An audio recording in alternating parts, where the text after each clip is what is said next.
Do you think of your prospects' procurement departments as your adversaries? People to avoid for as long as possible? Blockers that delay or diminish your deal? Or perhaps as people that make things difficult for you at the negotiating table? Some sales coaches advocate for taking a partnering approach to sales. But does that also mean taking a partnering approach to dealing with procurement? And is it even possible to do that? And what would the benefits be to you as a salesperson? Those are the questions that I'll be answering in a moment. My name's Armin Breivik. If you are in B2B sales, then you're in the right place, because on this channel, I answer all your questions about how procurement thinks, plans, and acts.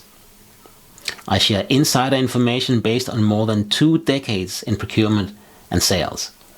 My mission is to help you sell more in less time by taking control of your relationships with procurement. Today, I'll answer the question, what are the benefits of taking a partnering approach to dealing with procurement?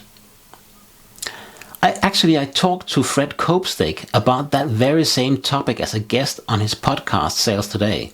Fred is a best-selling author, and he's all about taking a partnering approach to selling. In fact, one of his books is called Selling Through Partnering Skills. Fred and I agree that salespeople can benefit significantly from adopting a partnering approach when dealing with procurement. However, there are certain things to consider before you try to adopt that partnering approach. I'll go through 3 of those considerations now.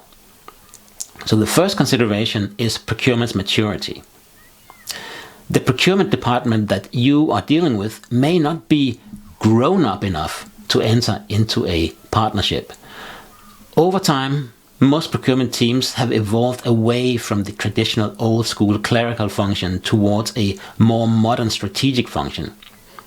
But not all procurement departments have yet reached that same evolutionary stage. And if they are still mostly old school, then it'll be a waste of your time to try to partner with them. So how do you know whether you're dealing with old school or modern procurement people?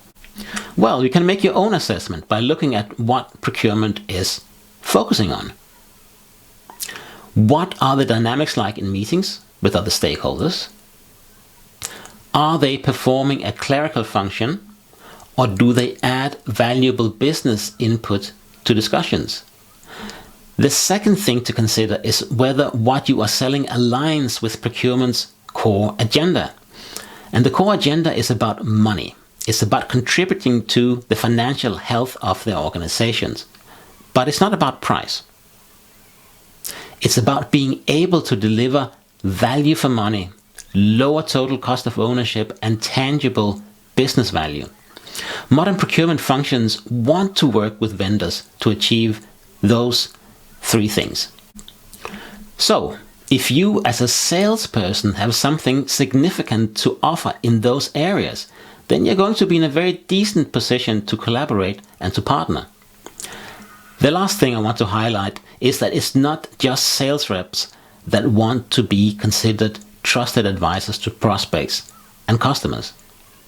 Procurement also aspires to that same trusted advisor status. And that could actually turn out to be a great opportunity for collaborating and building partnerships. That's particularly true in situations where procurement is trying to convince skeptical stakeholders that they should explore a particular option.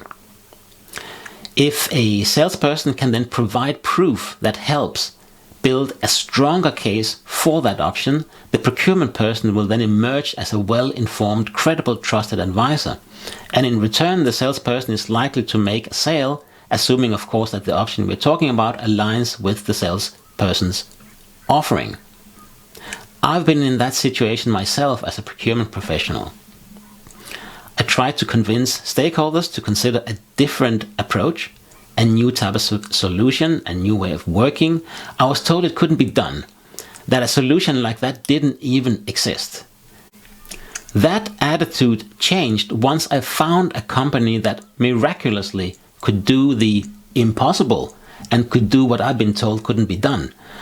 Of course, that company ended up winning the business. If dealing more effectively with procurement is important to you, then you could really benefit from subscribing to my LinkedIn newsletter called Selling to Procurement. I share new tips and insights every week, and you will not be asked to enter an email address to subscribe. Just follow the link below, and once you're on the LinkedIn platform, hit that subscribe button. If you like this video, don't forget to share, like, and subscribe.